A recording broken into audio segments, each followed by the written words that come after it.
Assalomu alaykum va rahmatulloh. Mana Xo'sh tog'amiz kelib lechini olayotgani bugun 6-kuni.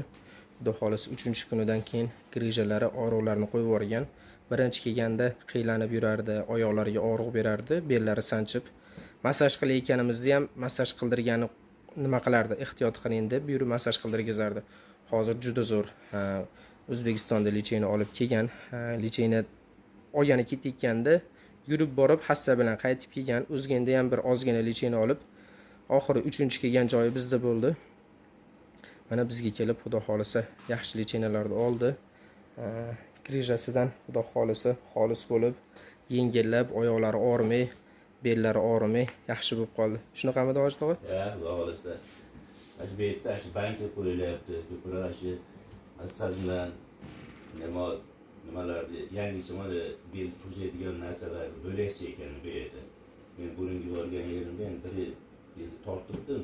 Bu yerda ham shunday o'zgarish bo'ldi, lekin qo'yib yubormadi u. Bu yerda kichik emas ekanmi? Bu yerda endi haligi 3 marta tortadi belingizni. 3 xil usulda 3 xil tortadi.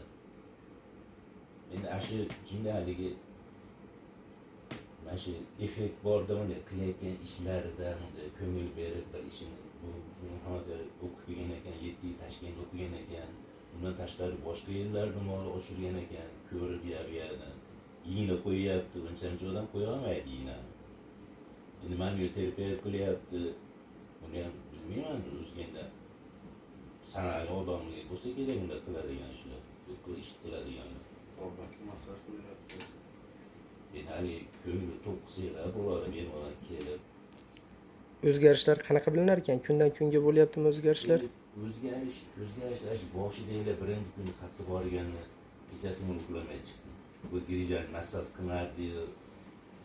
Qanday massaj bilan yaxshi bo'larmikin deb bir xayollarga ham borib og'riganda og'riqqa chidamay kechasini uxlamay ertaga bormayman bo'ldi deb ertasi kuni abidga uxladim. Abidda tursam og'riqlar yozilib qoldi. Qanday bu yozilib sal yurishlar o'zgarish, shunday o'zgarish bo'ldi darrosh birinchi kunida.